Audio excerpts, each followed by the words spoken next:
Good afternoon, good evening, everybody, and welcome to Say It Sis. It's our Juneteenth celebration. Hey, everybody, I am Rebecca Faith. And my name is Santana Nicole. And we are the co-founders and the founder of Say It Sis Incorporated. Our mission is, and our vision is to make every woman feel beautiful, to feel loved, to be heard. And we like to encourage this, have a safe space to encourage women to be able to speak their truth and walk in their own truth. What you got to say, Tana? Yeah, Becky, you are absolutely right. Again, thank you so much for tuning in, viewers. We are super, super excited to have you here. Becky is right. This is a space where we come to speak unapologetically, loud. This is going to be a great show tonight. I'm super, super excited. But before we get started, I do see some viewers out there. Thank you so much for tuning in. What we want y'all to do, we want y'all to go ahead, right? Love, like, share, subscribe. We need you to share this, right? Because this Juneteenth celebration, what we're going to be speaking on tonight is going to be impactful and powerful because we have an amazing guest, right, Beck? Absolutely. We have one of our favorite guests who always come, and every time this person comes, people just rant and rave. He is a wealth of knowledge, and I'm just so excited about what he's going to bring tonight. I'm super excited too. Let's see. I did see someone already drop a comment. Let's bring that comment up. All right. Someone said, "Good afternoon, Say It Sis Incorporation. Thank you so much for tuning in. If you are logging in from inside our Facebook group, remember to give StreamYard permission so we can see exactly who you are on the other side, right? The other platforms don't have that issue, but in the group, you have to give permission for us to see who is actually talking to us. So if you could do that, that would be awesome. And hey to all the other viewers out there. Go ahead, Hey viewers. So as you see, as scrolling underneath us is our website, our email, our Facebook, our YouTube. Make sure that you like, share, subscribe, follow us on YouTube. Invite your friends and your family to follow us on YouTube, and just, like, love, share, and subscribe. So this is a very special month for us, Tana. It's our birthday month. So happy birthday, Say It Sis. Yeah, y'all give us some hearts, y'all. We are really pushing through in the making. Who knew that we would be here 2 years later, pushing on the platform, educating on the platform. We've had so many amazing guests in the last, 2 years, even in the last year, pushing through the pandemic, everything. I am so blessed to say happy birthday to Say It Sis and all the ladies that are a part of our platform.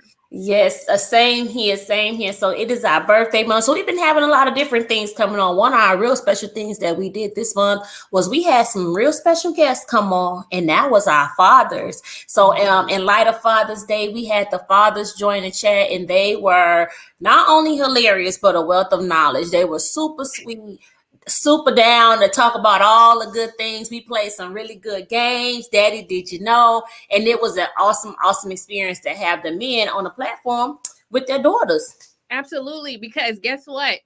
We the men support us, right? And that's super important. So we welcome the men on the platform as they help to better and push for all of these beautiful brown and black girls that we love so much out there in the world. So I'm just super excited. Again, happy birthday to the ladies who are part of Say It Sis, and Becky, happy birthday to you. Happy birthday, Tana.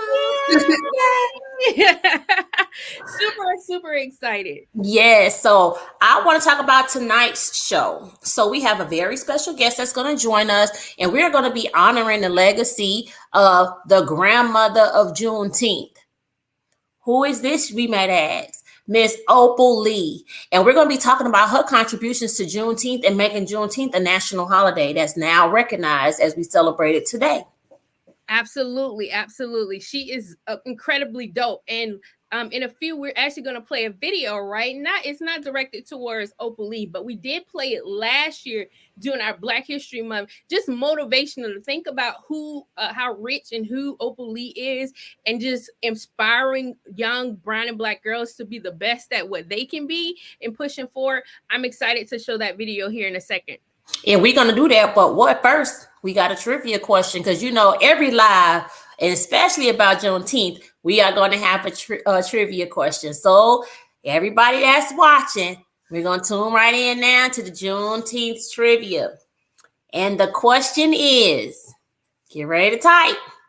Juneteenth is a combination of the words June and type in the answer.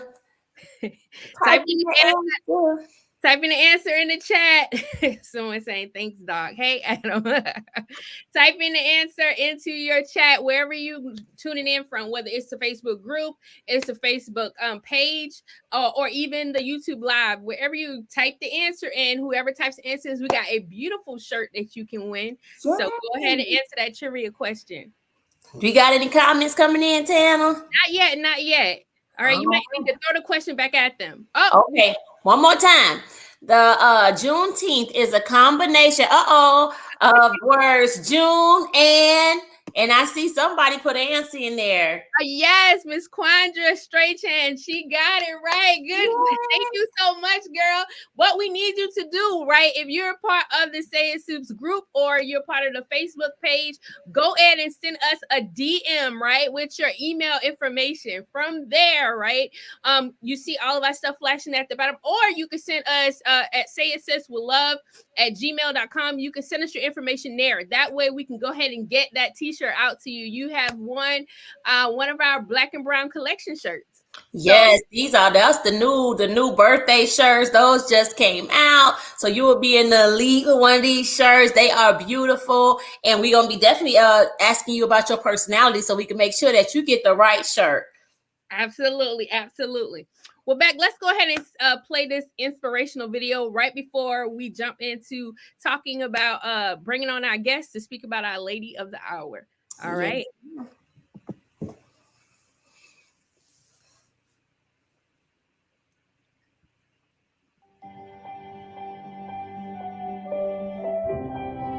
They will say you're not beautiful.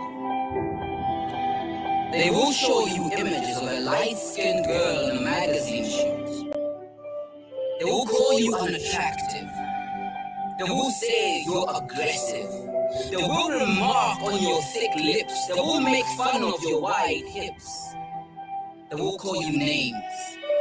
They will present you figures of black female school dropouts, black female single moms, black female stay-at-home moms. They will mock your heritage. They will claim you are of an inferior age. Mayong papa, nainenka ko papa. Mother, carry me, and I will carry you. There lies a great obligation in the depth of those words. Words that shallow minds have diluted to taste less of a verb. For in that sentence is life. Not status, not class, just life. For in that sentence is you. Not her, not them, just you. Dear black girl. For so long you have accepted the veils of inferiority, holding on to the racial restraints of slavery, walking hand in hand with the belief that man is your bounty. For so long you have covered the richness of your beauty, booty tempting saints, tainting yours ever so crudely.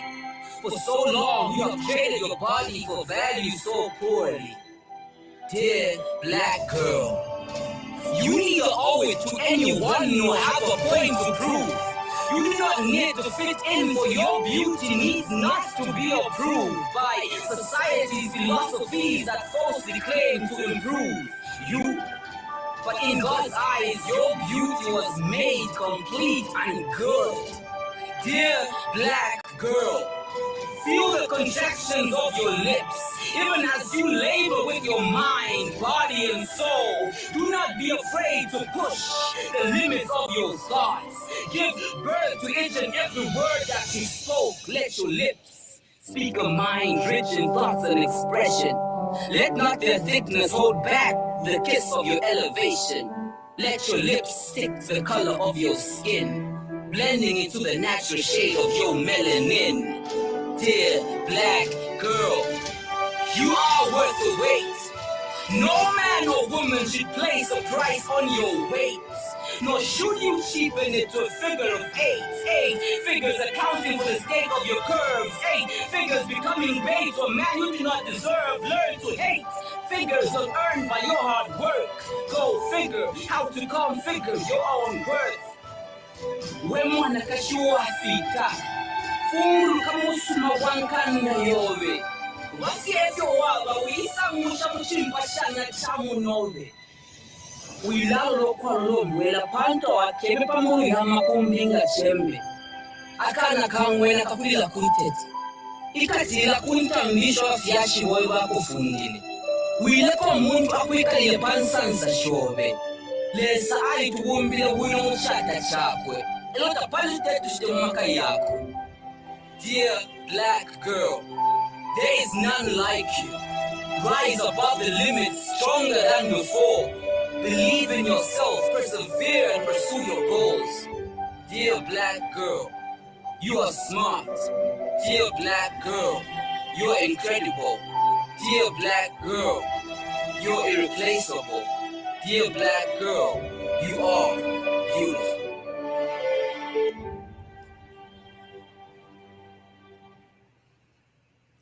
Wow.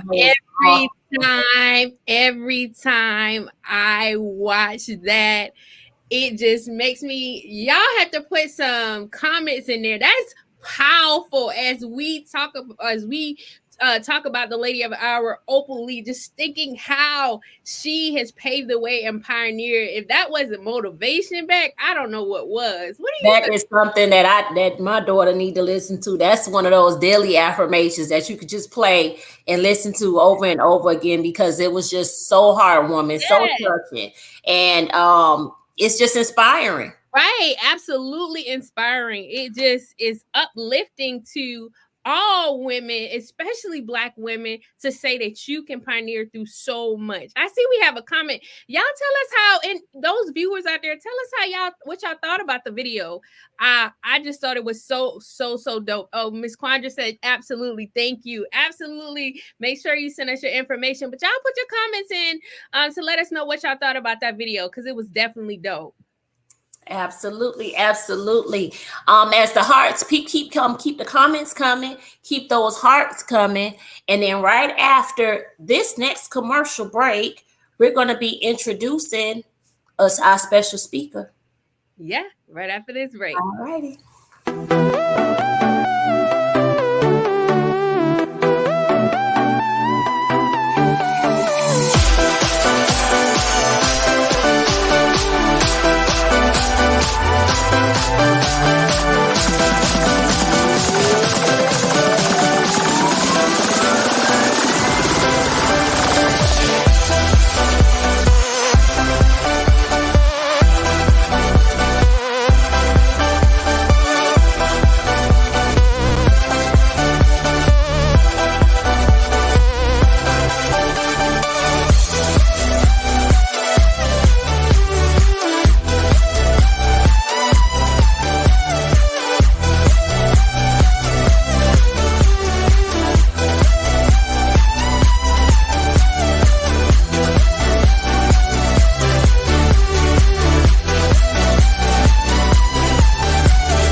All right, we are back. We are back now. Oh, now that we got all that out of the way, right now Yes. it's time to introduce our speaker for the hour. You all absolutely should be used to this young man on the platform. He is going to educate us. He has always came and educate us. We're always like, wow, right? So if you're tuning in out there and you're watching, be prepared, right? Because this can get really deep, all right? And rich, very, very rich in heritage on what he'll be speaking about tonight, right? So I am happy and excited, as always, to introduce our guest speaker, Jameer Starks, who is a Howard University Bison. Yeah, HU. You know, right?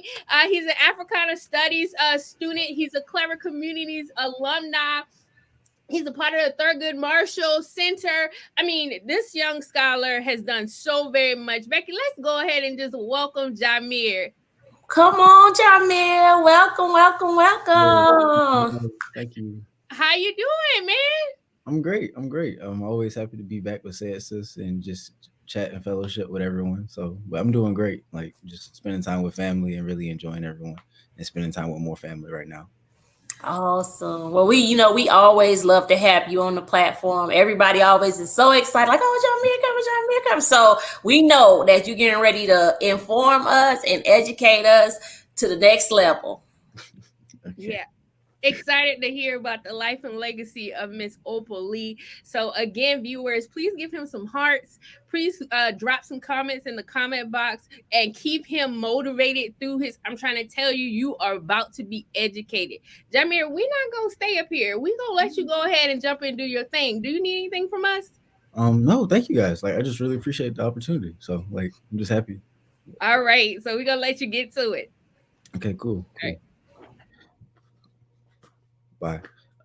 So want to just start by saying thank Say It Sis, my auntie, my mom, for allowing me to be up here and kick it with y'all today. I really appreciate every time I'm actually up here and able to speak more, as well as just being invited into the space, because this is such a needed and vital institution that has really gotten a lot of people through a lot over the last couple of years. So I want to say thank you, Say It Sis, for having me. first off, and then congratulations, say it sis, for a birthday month, because it's been so much watching us grow from an idea to a powerhouse. Is just like in real time in the house. It's just been beautiful, and to be a part of that along the way is just like it makes me feel good. It makes me feel good. So I just love say it sis. I love you guys, and what I'm here to do today is to speak to the legacy and the continuing legacy of Dr. Opal Lee from Fort Worth, Texas, who is known as the grandmother of Juneteenth.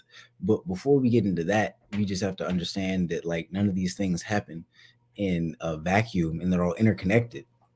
And the start is that today is the 20th, but Juneteenth, like the trivia said, is that it's a celebration of June 19th, which is going to be a special date because not only was it a special date this year in the sense that it was a nationally or federally recognized holiday, but it was also Father's Day. And that sort of shows that we're representing the grandmothers, but also the fathers, as well as the Black community as a whole here. And I think that is vital. And if you look behind me, you'll see that on this side, we have the Juneteenth, the Freedom Day flag, which has the, it has the red and the white and the blue, which represents a very different red, white, and blue than the American flag, most definitely. But then you also have the RBG here, which represents the spirit of Pan-Africanism and recognizes our African heritage. So on the one, we have that emancipation from the shackles of chattel slavery, is because the theme here is that until all of us are free, none of us are. And I think that the background here, which I didn't even notice was the background, but when I saw it, all I could do was smile because that's beauty. Like they did that like right there, and just to have it juxtaposed to show that our total freedom goes hand in hand, and that's definitely something that Miss Opal Lee has had instilled in her. And a little bit of understanding about what Juneteenth is because some people may not know the history of it. So a brief crash course is that the Emancipation Proclamation had been signed on the 1st of January in 1865, but the Emancipation Proclamation didn't free anyone. Abraham Lincoln didn't free anyone. That's a common misconception. But the truth of the matter is that African people freed ourselves. And you can look at the Corps d'Afrique for the American Civil War that saw Generals Harriet Tubman and Generals Martin Delany actively recruit African people so that they could go further into the Confederate South and fight tooth and nail to free their siblings in bondage. So when we say that African people freed ourselves, that must be taken as quite literally a fact, instead of thinking that an Abraham Lincoln speech to a nation that he didn't have any control or power over led to the freedom and emancipation of African people. Because the Emancipation Proclamation outlawed slavery in the Confederate South, but the Confederate South had been a completely separate nation from the American Union. So it had no holding or standing there, which is key to note, because then the Emancipation Proclamation doesn't become more so a speech, but it becomes a directive and it becomes a marching order. And with the marching order, it is that once you go into these foreign territories, once you go into this enemy Confederate territory, it is your mission to assist the enslaved Africans there so that they will understand that the Confederate nation no longer exists, or it shouldn't exist, which is where you come into the fact that you see Sherman's march to Atlanta, which is just blazing, to say the least. It's a scorched earth march. But on the way, there's this necessity for African people to understand that the Confederates aren't undeniable, and nor are they impossible to defeat, which we've known that for a while because our history of resistance in America shows that. But it just adds on to the fact that with this emancipation, there now becomes a union backing. So that way, these revolts that have been taking place for centuries on end now have American firepower behind it, which allows for the Confederates to be soundly defeated in one form. And so as this happens, though, it takes time because, like we said, the Emancipation Proclamation doesn't free anyone outright. Keep in mind that there were still enslaved Africans in the border states who had to work who were forced to work until the term ended, because when you actually look into it. And when I say the term ended, when the 13th Amendment is actually ratified and passed, and that way slavery then becomes outlawed there. But as for the Confederates, it was more of a military battle, and that's when enslavement ends in that capacity. And so, but I say all this to say is that from marching from those Union territories downward, you have to come down into North Carolina, down into South Carolina, down into Georgia, into Mississippi, into Arkansas, into Alabama, into Texas, which is where we get Juneteenth from in itself, is because in on June 19th, 1865, there were still African people who were working in the capacity of those who'd been enslaved. And is that shows that the emancipation took time, but also that it was a continuous effort, in that while your cousins may have been freed in South Carolina, you still have family who is in Texas who didn't know. And I think that that time and that distance is essential, because when we talk about Dr. Opal Lee, Mother Opal Lee, the grandmother of Juneteenth, it's essential to recognize that she isn't from Galveston, Texas, which is closer to Beaumont and Houston than it is to Fort Worth, where she's from. But Galveston is an island community that is off to the side of East Texas, whereas Fort Worth is about 350 miles away. And she still felt that intense connection and that intense necessity to have the stories and recognized and continued for the people and citizens and the families, the communities of Galveston, to be understood and respected, and not only respected, but uplifted. Because like we said earlier, until all of us are free, then none of us are. And I think it's essential to understand that distance of 350 miles, because that's not short. Like that's long. So to have someone from that distance be able to come and connect with you means a lot, because think about walking 1 mile and then multiply that by 350 is just like, it's insane. And something that's even more interesting to look at here is that when you talk about the sheer size of Texas itself, which had been a state that it twice seceded because it wanted to hold on to the practice of enslavement so badly, once from Mexico, with the assistance of the American enslavers, and then with the assistance of the Confederate enslavers against the Union.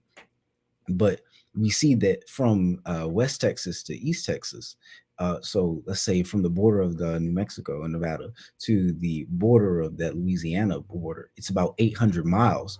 So you see the sheer vastness of it, in the sense of that once you walk in as a liberator, as a soldier into Texas, you have plenty of ground to cover, because all of the ground that is arable needs to understand that this is a place where enslavement most likely is still being practiced.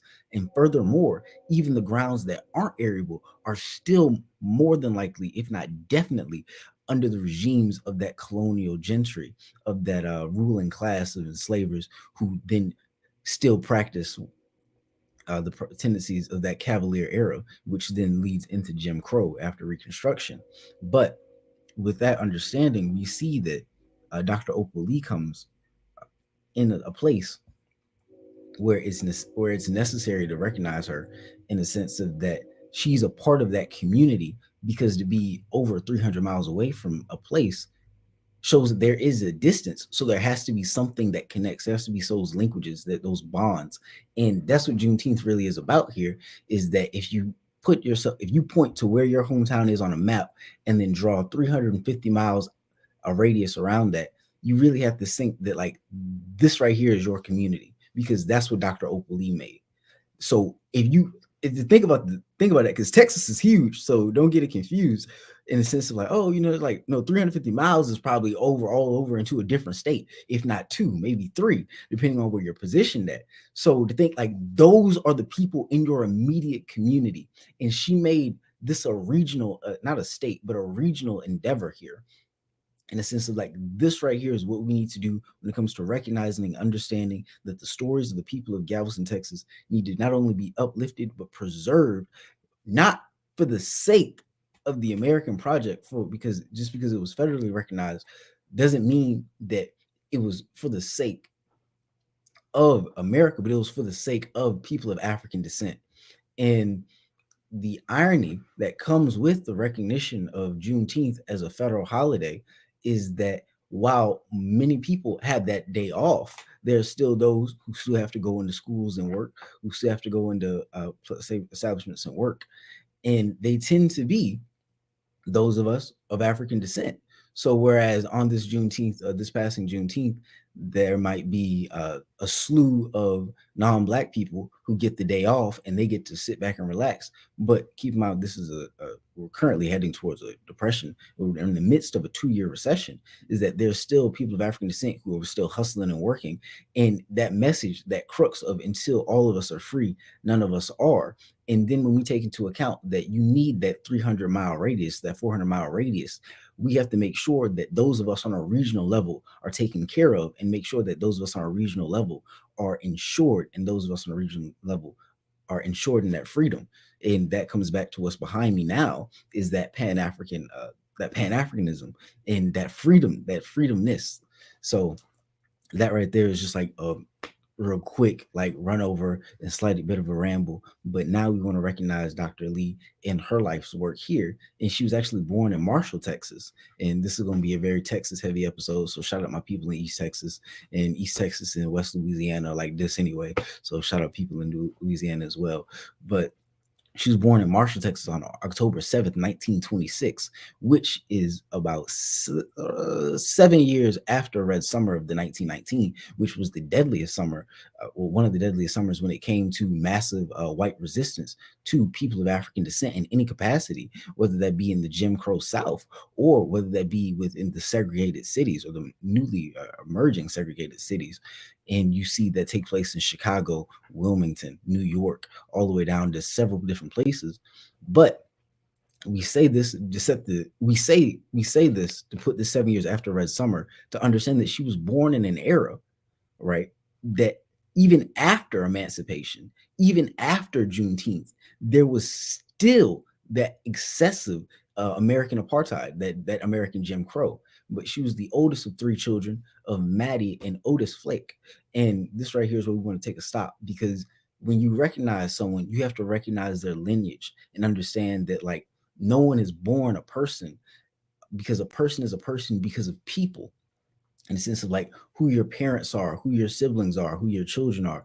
They don't define you, but they help give a better, clearer picture, understanding of who you are as a being. And we really want to take care and just recognize her parents and her siblings as well, because through that raising and that rearing and that community work that they did, that was able to just develop and allow such a strong woman to bloom. And we just want to thank her and her family. And then when she was about 10 years old, her and her family moved to Fort Worth, Texas, and they moved to a historic community in Terrell Heights after their first home was destroyed. And the reason why we say our first home is destroyed is because in June 1939, keep in mind this is June 1939 here. So June, right? And we're talking about Juneteenth. So in June, her parents had bought a home in East Ann Street, and it was then a mostly white area. So we can understand this is still segregated Fort Worth, Texas. This is still Jim Crow Fort Worth. And on June 19th, 1939, 500 white rioters not only vandalized and burned down her home, but the Lee family, not the Lee family, the Flake family was then forced to relocate to Terrell Heights, which is the historically black area that we're talking about here. So June 19th wasn't just a day for freedom for Dr. Opal Lee, Mama Opal Lee. It was also a day of extreme violence. It was a day of trauma. And that's right there is what we have to reckon with when we talk about Freedom Day, is because not only is this a day of joviality and a day of emancipation, a day of extreme expression, but we have to take into account that the only reason that we celebrate this day is because there were still many of us who didn't understand that the Confederates had been defeated beforehand. There were still many of us who were still toiling within the fields. And even after that, there were still many of us who had to face the extreme white supremacist violence that comes with newly freed emancipation, that comes with Jim Crow. And in the same day, that there's still many of us who celebrate on the 19th, there's so many of us who have to face white supremacist violence in the form of police brutality, as well as the extremely crippling and debilitating or overall racial capital system of the American state. So while we see Juneteenth as a day of emancipation, it is still a day of struggle, because when you emancipate yourself, you are freeing yourself, but you have to understand that there's still something that is binding you. And what Dr. Opal Lee's life work has been to do is to commemorate this day, not as a stopping point, not as a day that says, okay, and then that was it, but more so, and then dot, dot, dot.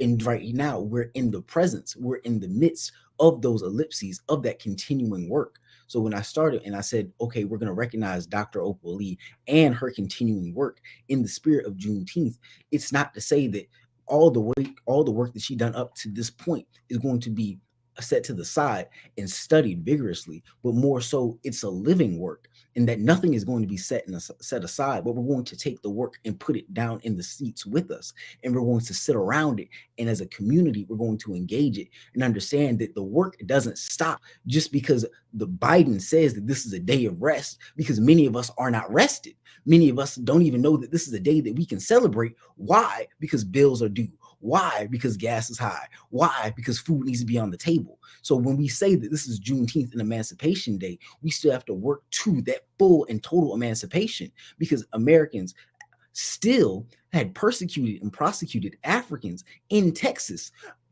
further after emancipation. So the Confederates had been defeated and the Emancipation Proclamation had been issued, but the continuing work had to be done so you could get to Galveston, Texas on June 19th, 1865. The continuing work still had to be done after June 19th, 1939 in Fort Worth, Texas, because if it didn't, then the Flake family and Dr. Opal Lee most likely would have been killed because of that white supremacist violence of 500 rioters who harassed the family for weeks on end as the police stood by. And then those white rioters finally went into the home and ransacked it, pushing the family out, with the only one still standing was her father, Otis Flake, who then had to be forced out because if he did not move, then the house, he would have died in the burning home. And I think we have to really sit here and look at June 19th, 1939 as a crux, as something that is essential to the legacy of June 19th, of Juneteenth, because there is the fact that there is that emancipation and that breaking of shackles, but it is the fact that those shackles had been broken, but to what extent? Because when we say we're free, how free are we really, when just years later, we still have to deal with extreme white supremacist violence that leads to the fact that people are being pushed out of their homes, not just in the sense of they're being priced out, but they're being pushed out because their homes are being demolished and destroyed because there are still crosses burning in front of them, or their homes are still being bombed. And I said that this was 7 years after the deadliest summer of white supremacist violence. And it's the fact that this isn't Red Summer anymore. This is 7 years after. Now we're moving into a more institutionalized Jim Crow that works systemically, where we see the state, the police, collaborate with many working class white people in the sense of that, okay, so they may be free, they being people of African descent, but we're going to make sure that they understand what American apartheid feels like. And the reason why I say this is because when we look at June 1939, we have to compare that with the fact that South African apartheid takes place in a similar time frame. And keep in mind that this is before World War II and the final experiment, the final solution of Germany, of Nazi Germany. And we see that this is still a meticulous extinction of people of African descent that takes place before the great atrocity of the 20th century, before the South African apartheid system takes up, when we can rebuke apartheid and we can rebuke the Holocaust. But then when we look at Jim Crow, a lot of the times in the United States, it's a difficulty in reckoning with that fully, because if you do that, then you would understand that the schematics and the blueprints for Nazi Germany, for the South African white minority governments, they come directly from the same people that terrorized Ma Opal Lee. But as we put that to the side for now, we come back and understand that this is a holiday that doesn't just look at white supremacist violence and white supremacist terrorism as only at that, but we must come back and look behind us, as we see here, and understand this is more so a spirit of a Pan-African holiday, because like we said, well, as we stated earlier, that this is a freedom day, and Texas doesn't exist at this point when we look at it, because before there was Texas, there were so many different African peoples who didn't know anything about America. But when they came over those ships and on those shores, they were rudely and violently introduced to what the United States was, but they didn't stop being African. And I just want to take this point to the point that Galveston had been an extreme and massive hub for enslavement and human trafficking up until and potentially after June 19th, 1865. And then to come and bring it to the present day, if you look at Houston, Texas, and in the surrounding areas, which Galveston is, you could find a very high concentration of Igbo people. And this is an ethnic group from Nigeria. And I just want to point out that while this is a holiday that celebrates and recognizes the people of African descent who faced American chattel slavery, that the same forces that worked to enslave our ancestors are the same forces that work to directly rob the African continent. And we would be remiss if we did not use this holiday to coalesce further and continue the work of emancipation for all peoples of African descent. So shout out all my Igbo people in Houston and the surrounding areas in Texas, and shout out all my African peoples there. But as we continue further to my Opal Lee, because like we said, we're going to get into that, is that when we look at her life and we start here in 1926 and we look at her birth in Marshall, Texas, and then the relocation to Fort Worth, where she goes through that traumatic experience in 1939, and then that doesn't stop there because they moved her out of her neighborhood, but she didn't stop working and making sure that her life's work could be done. And what was that life's work, you may ask? It's the fact that she had not only attended Fort Worth's first Black high school, which was I M Terrell High School. She graduated high school in 1943 as a woman at the age of 16, which is ridiculous if you think about it, because there are many people who still don't graduate high school as of now, and this is graduation season. I want to shout out Ayana as well, at Ayana Askew, also my man Paul, who just graduated from Booker T, Ayana, and Grassfield respectively, and this is still graduation along with Calissa and my man Justice, because when we say graduated in 1943 at the age of 16, that has to be put into context, because imagine that not someone, but a community of terrorists come into your home when you're a child and destroy it and demolish it. And then a few years later, in the face of apartheid, you graduate high school. Not only you graduate high school, but you continue onward and go to college at Wiley College, which is now Wiley University in Marshall, Texas. So she leaves Fort Worth and she goes back to her home, her birth town in Marshall. And that's where she receives her bachelor's degree in elementary education. And keep in mind that education is a theme here amongst Black people for, as long as I can remember us being people, because that education is essential, because we understand that if we can educate ourselves, which is what Say It Sis does as a platform. Not only does it provide space for us to be, but it also provides that educational space, because we get the unfiltered and unadulterated knowledge that we can then use to further the work that our communities need to be fully emancipated. But she gets an elementary education, which means that she's working directly with children, which is why this grandmother mystique forms, because I'm pretty sure there are hundreds, if not thousands of children who know Miss Opal Lee, my Opal Lee, as another mother, because this is a woman who goes into the schools directly from the 1940s until she retires in the 70s. So this is nearly 30 years of just continuous work of making sure that the next generation becomes properly educated, and not educated in the sense of the American project, but educated in the sense of the Carter G. Woodson, and to avoid that miseducation and to get that necessary and needed love. And then we see that she continues not only with her bachelor's in 52, but she gets her master's in counseling and guidance. And so there's that education, but it's not just you're getting several facts and figures, but you're getting that counseling and guidance, that added parent, that necessary love and guidance to make sure that while you are here in these spaces, you're being guided and you're being steered on a path that is essentially one that is of the upright person, and one that allows you to continue that emancipatory work that we see continue so much that stems from our people. And sorry, I'll be talking, man. And then we see that she not only was she a teacher at an elementary school, but she was a principal at an elementary school.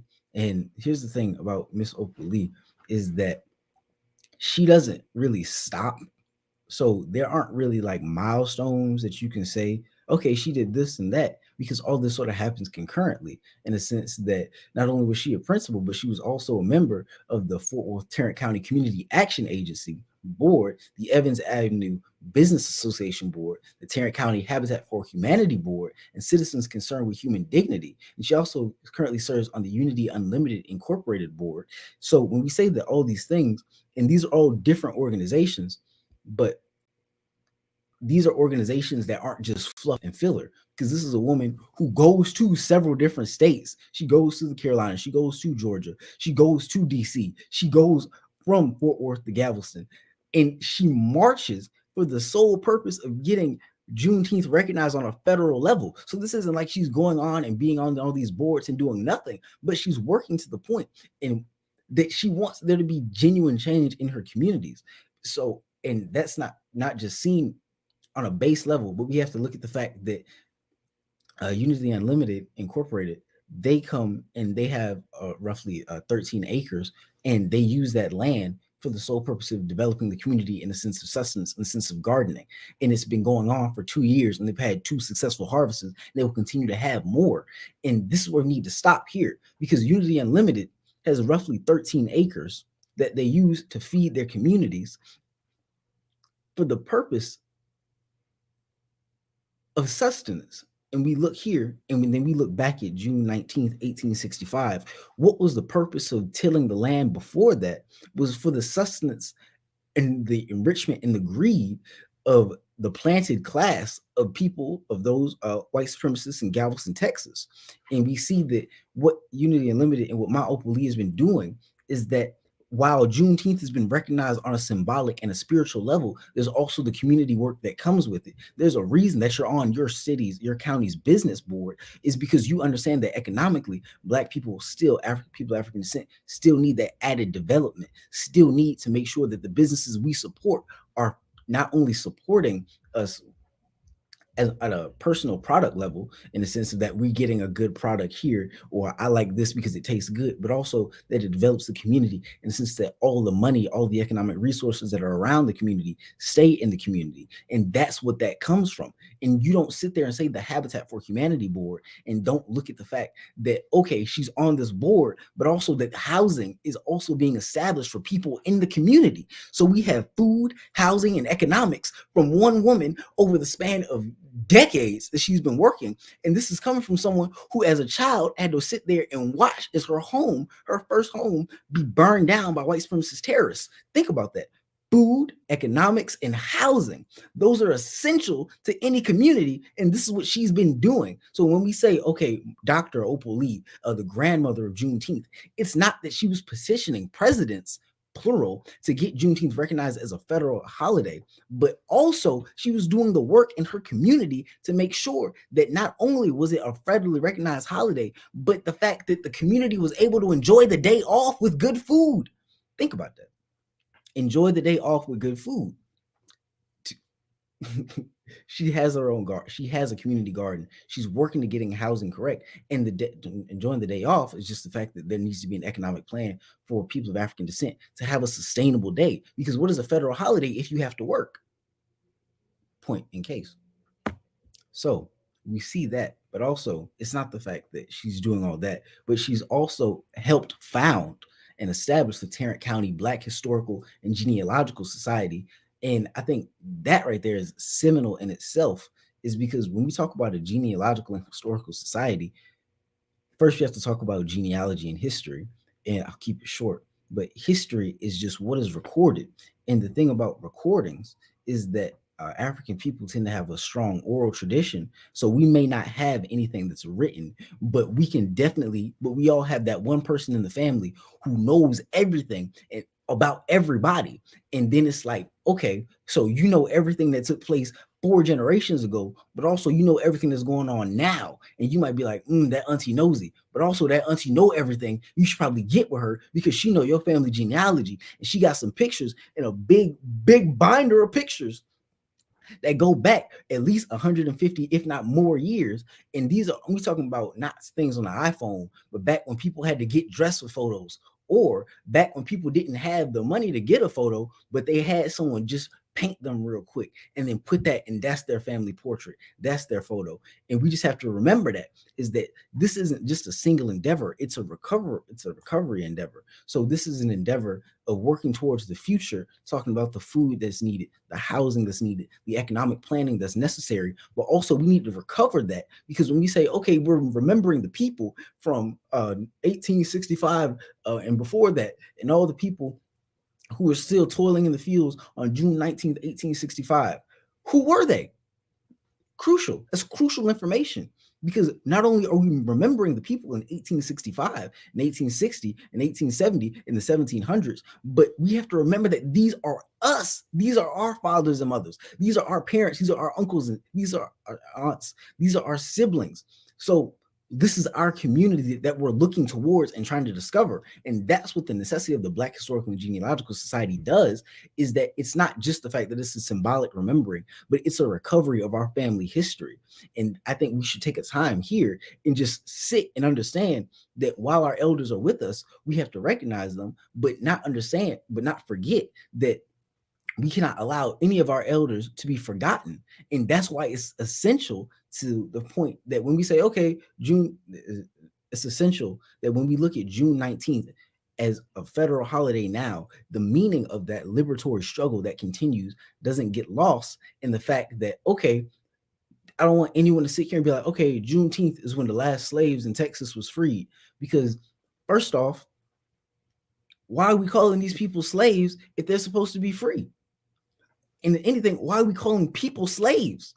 No, we need to understand exactly what's going on. Okay, Juneteenth is when people, African people, most likely my grandpa or my grandma or my great aunt, I need to get that exact when we talk about Juneteenth, and not just the fact in Galveston, Texas, but also looking around and see when enslavement had been ended in your direct community and in your lineage. So don't take this as a day off as another federal holiday, but use this as a day to work and recovery. Use this as a day to further engage your family history, not just in the now, but in the past. So that way, when you talk about the future, and I'm saying 30 years from now, when we celebrate the 38th and the 50th, nationally recognized, federally recognized Juneteenth, we can be like, okay, and this is how far back we can go, and this is who our people are, and this is where they come from.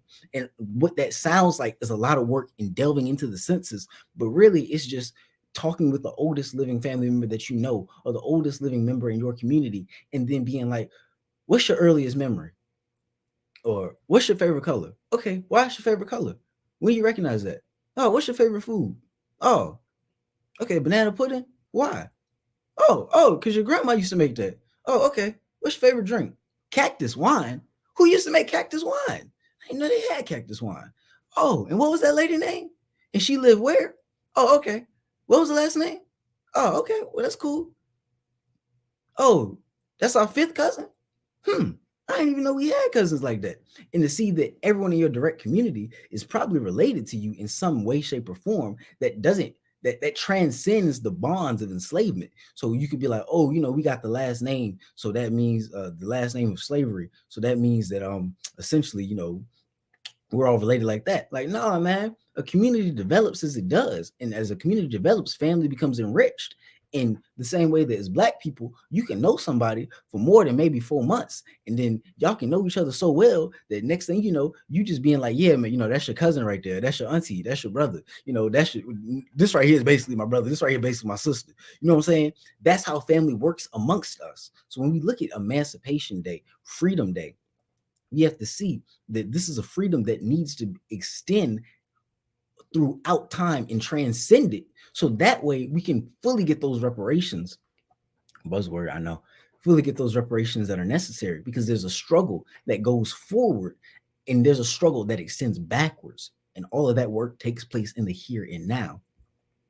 And we want to thank Dr. Opal Lee for all the work that she's done, and she's a national hero now, and she's getting all the accolades from these state publications. So Juneteenth is recognized because Biden signs it, and people tend to look here at the surface of them and say, oh, Dr. Opal Lee, what a great woman. And then you go and you look at the Wikipedia page and it's like, oh, wow, she does all this and she does all that. And, then you go home and that's it. And it's just like, well, who's the Dr. Opal Lee in your family? That's what needs to be done, because don't let them think that they can just make this woman a celebrity for no reason without actively engaging her life in the way that it really matters. Because for every person that's sitting there, and I say every person, I'm really talking about a specific group of people that's sitting there and thinking that they're being good allies by just knowing her name and just sitting there by being like, oh, well, I know Juneteenth, this is when you people got free. No, don't do that. Go further than that. So that way, when we talk about Dr. Opal Lee, we can see that the spirit of her and the spirit of Juneteenth is amongst us currently, and it needs to continue. And when I say it needs to continue, it's not that we have to march on Washington and petition so much for petition for a federal holiday, but more so that community work that she's been doing, because she got her education for the purpose of education, for the purpose of counseling, for the purpose of guidance. Not only that, but she was a community member on several different facets, and it continues. She is 94 years old. And at no point in her life do I think the work and love for her community ever stopped, faltered, or just wasn't there. And I think that right there is the spirit of Juneteenth. That right there is when we look at, okay, what is a life and how do you live it? That should be a prime example. And not in the sense that we have to emulate that exactly, but just keep in mind that while she was marching, it wasn't for Juneteenth to be a national holiday. It was deeper than that. And that's where we get into the spirit of Juneteenth, and not that superficial red, white, and blue, that superficial Juneteenth ice cream that they come out with, and anything that you can buy in a Walgreens real quick, or have a quick little party and then say, okay, done. It doesn't work like that, because until we all are free, then none of us are free. And I think as we move forward in Juneteenth, in the spirit of Juneteenth, this is a day that should be used for the reflection of understanding what does emancipation for people of African descent look like. And not only that, but what does freedom look like for us? And I feel like if we ask the grandmother of Juneteenth, Dr. Opal Lee, what freedom look like, then I feel like we would get an answer that would help us better understand and better define and better work towards what freedom looks like for us. And with that, I just want to say thank you all for letting me be here with y'all, because they said I got a time and I didn't want to go over it, but I caught a riff and I was happy to be here and kicking it. Yeah. Hey, yeah. We ain't put you on no time. You caught that your time. You did that to yourself, Jamir. My goodness. Becky. Jamir. I have notes. I was writing notes because I'm over here like, wow. Viewers, put your comments in. I saw, Auntie Teresa said that, this was the best history lesson I have ever had. Thank you, nephew. And Teresa Sars was also saying that love it is dope. But like Jamir, I'm sitting here just blown by the information that you said. I'm sitting here writing notes because I'm blown. Becky, do you have anything? I'm going to touch some of these points. What do you have?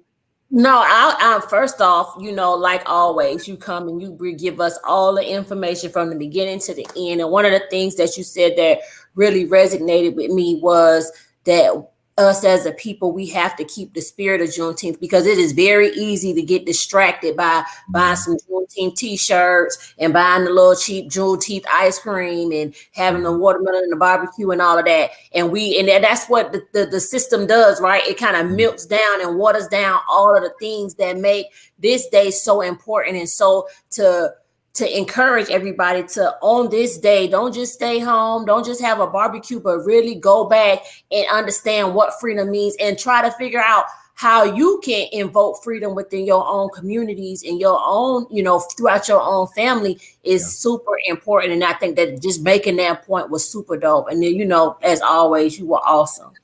Yes. Awesome. I mean, So I'm gonna ram off these. I'm gonna try to go quick because I know we're trying to get the viewers. We try to respect everybody's time. But one thing that you said in the beginning, you said it's a misconception that Abraham Lincoln freed the slaves. It just, we think about that, and that's what everybody thinks. That's like what so many people think. But this is why being here, being educated, reading and understanding, and even talking and getting to know people like Miss Opal Lee, we can develop a more richer heritage than the surface level of things that people say. And I totally agree with Becky. Like, we get just the surface, and then the rest is just watered down. And you also made a point that what Becky was kind of saying, that we make Miss Opal Lee a celebrity, right? But we don't necessarily engage her life actively. I didn't know that her house burned down and she was tormented as a child. I too only know the surface level of like what we're supposed to know. So that was so fire.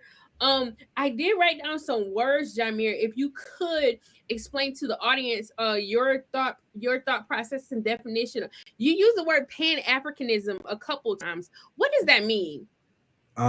This is actually funny because like when I got asked that question about 2 years ago, my brother Smalls, and I tried to like overthink it, and he was like, "No, Pan Africanism simply means that African people have the ability to clothe, feed, house, educate, and protect themselves for themselves."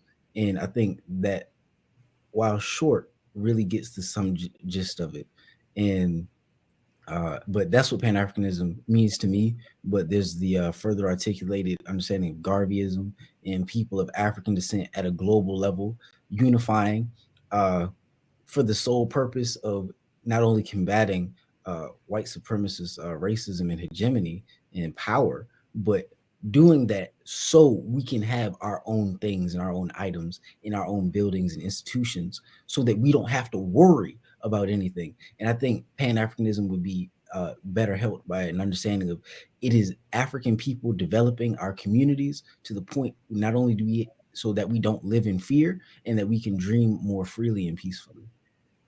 Wow. Did y'all hear that? Give this young brother some likes, y'all. Keep the comments coming. Jamir, I'm sorry, I just got about two more things, right? No, that's cool. I don't got nowhere to be. Okay.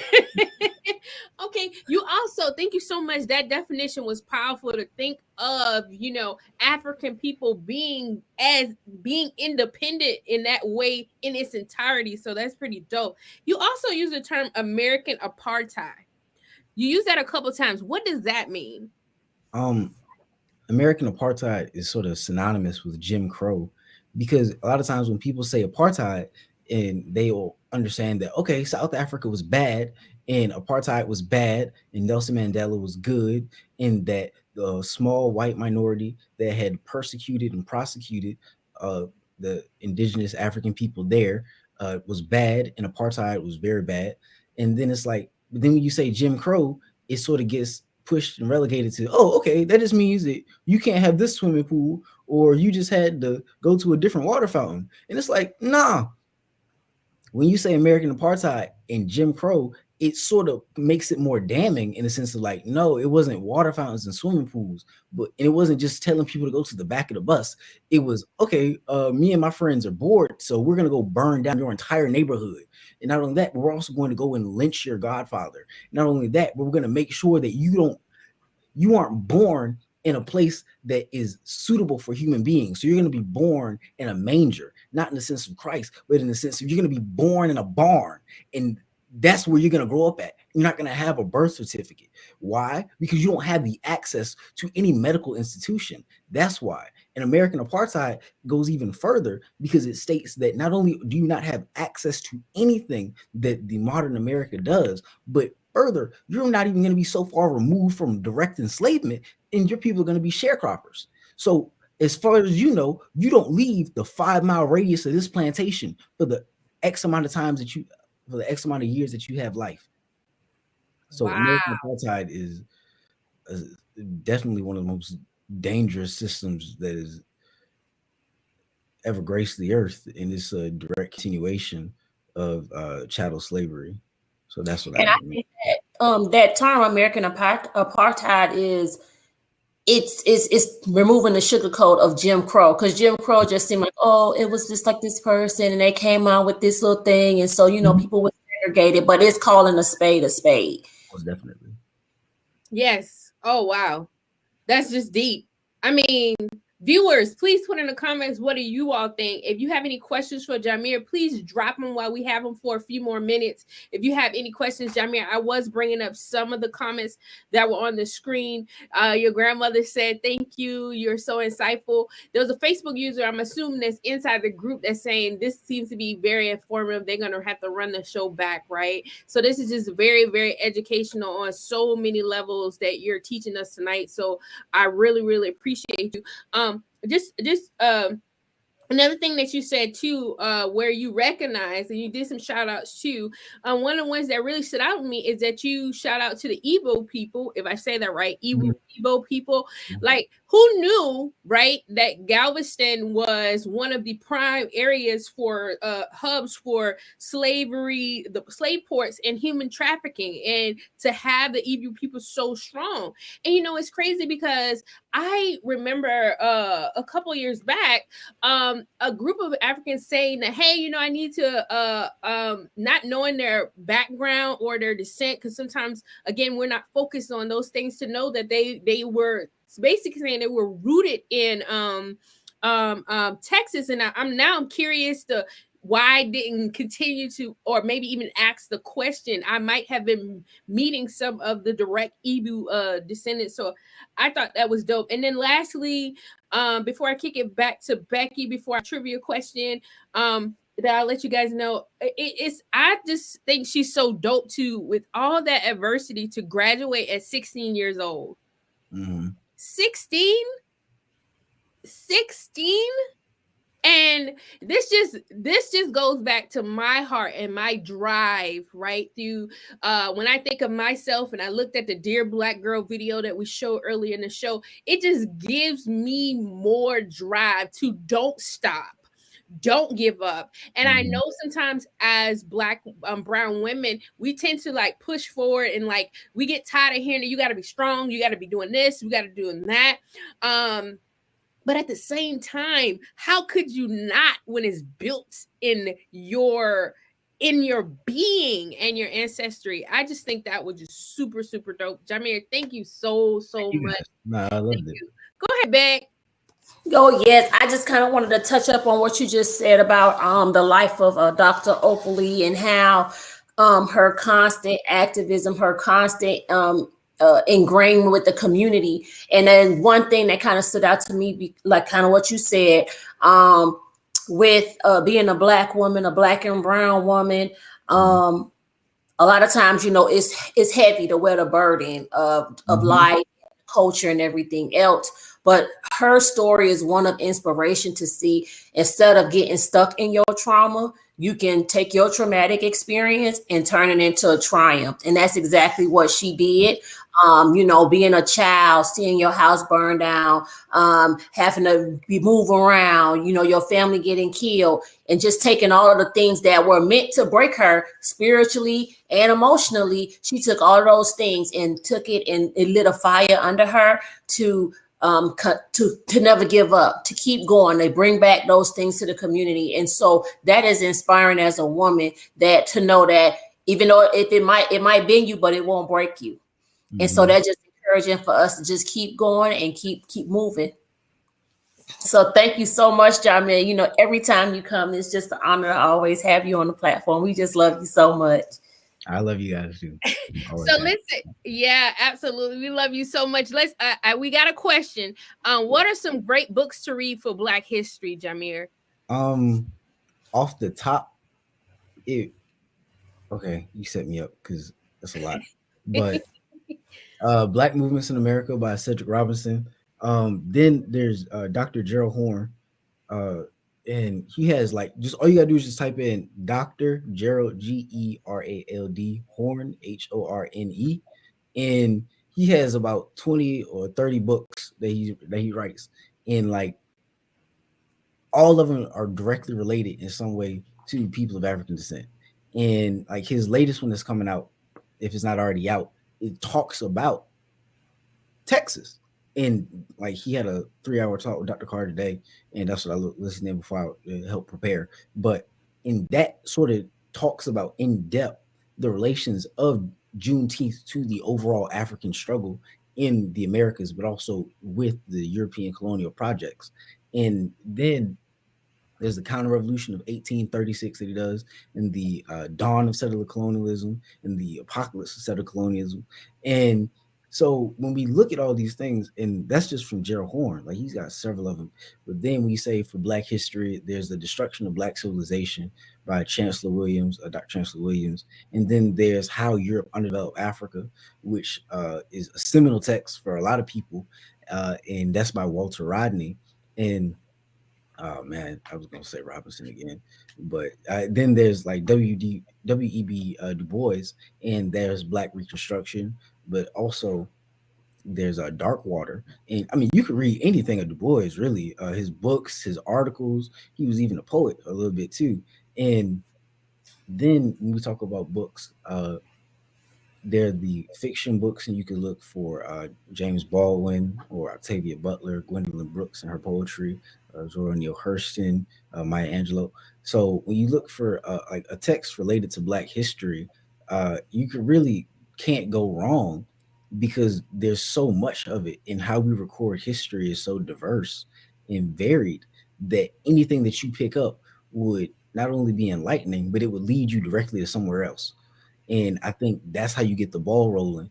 And it's just like, okay, you can start reading poetry, and then you can end up in a nonfiction text based on the, I guess, Reconstruction era.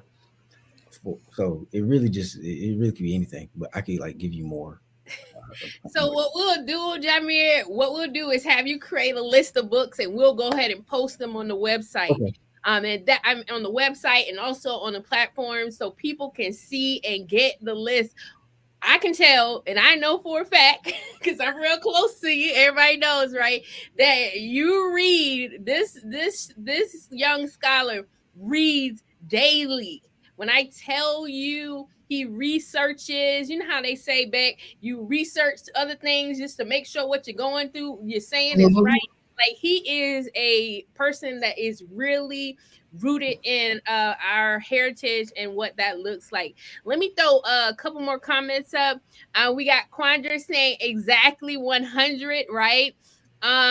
We got Miss Angie saying, I'm an educator, but I'm being schooled. Thank you, Jameer. And we got some more thank yous coming from Teresa. And all right, and then she says, what are the best way to celebrate Juneteenth? We'll take this question before we get ready to close out. Be with family. There you go. With family. Be with family. And you know what, Jameer? Another thing that you've taught is when you talked about Dr. Opal, you basically told us that if we just engage her life actively, sit down and talk with our elders, sit down and learn the history, we can be even more rich by their stories. Most so definitely. I thank you so much for being on the platform. We love you to absolute pieces. We would love for you to come back at any time that you feel like, and educate us as long as you want. Bet, do you have any closing remarks? Nope, we just love you, Jameer. Thank you so much for coming on the platform. All right. So thank you again, Jameer. So guess what? We got one final trivia question before we get ready to close out here. So our next final trivia question, it was something that Jameer said. Who is Dr. Opal Lee's father? What is his name? What is giving away another t-shirt? Who is Dr. Opal Lee's father? Come on, put them in the comments. Hurry up, hurry up. Giving away another t-shirt. They typing. Who is Dr. Opal Lee's father? Put it in the comment section. Let's see who can get there first so we can win this t-shirt. They Brown collection. Yeah. Yeah. Come on, we're waiting on your comments. This is probably take a little second. Everybody's probably just like Googling, like, what did he say? What did he say? Let me rewind that back. Right? Who is Dr. Opal's father? We're waiting on that question to win a t-shirt. Good quality t-shirt, too. Very nice. Shirt. Yes, yes. Come on, come on. Put the comment in. He said it 3 times. Yes, he did. I see we got viewers. They must be thinking, wait, did I make the question too hard? Y'all think I made the question too hard? I think they're gonna get it. I think they're gonna get it. Somebody is gonna get it. Somebody gonna get it. Okay, we got somebody came in. Amazing job, Jameer. So much knowledge. You're so dope for real. Okay. Great comment. Let's see who made that. We got someone said Thomas Cooley, but no, that's not it. That's not it. That's not it. Oh, y'all ain't gonna make us keep our shirt tonight. Who is Dr. Opal's father? Put it in the comment section. We gonna give them a few more seconds, and we gonna let Jameer tell them the answer again, since they must have missed it, or maybe they came in late, so they probably missed that piece. All right. We gonna re-educate y'all because we just said to know her, it has to know her history, right? Yep. And what her father endured. Yeah, nope, not Thomas Cooley. We got Teresa. She says Otis Flake. Yes, that's correct. Woo, Teresa! And in the last 3 seconds, you got it. Congrats, girl. Yes. We're gonna get you another shirt. We know that you have a plenty of shirts, but congratulations on winning your new shirt. All right. And then we had someone else put in we see Otis Flake. Yes, Nikita, thank you so much. Thank you so much. All right, Beck. Y'all, we gonna play this last commercial break, and after that we'll come back and we'll be out. See you in a second. See y'all. Why do I need to be good all the time? I'm wrapped around his finger, but he is mine. Don't care what they say, too late anyway. Why do I need to be good all the time? No drama, no drama, yeah. No drama, no drama, yeah. No drama, no drama, yeah. No drama, no drama, yeah.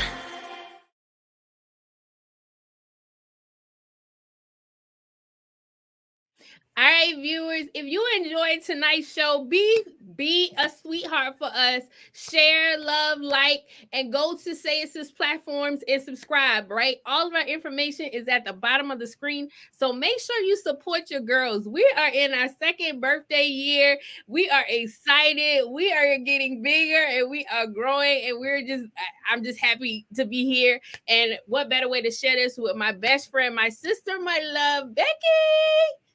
So if you go and you love, like, share, and subscribe to all Say It Sis platforms.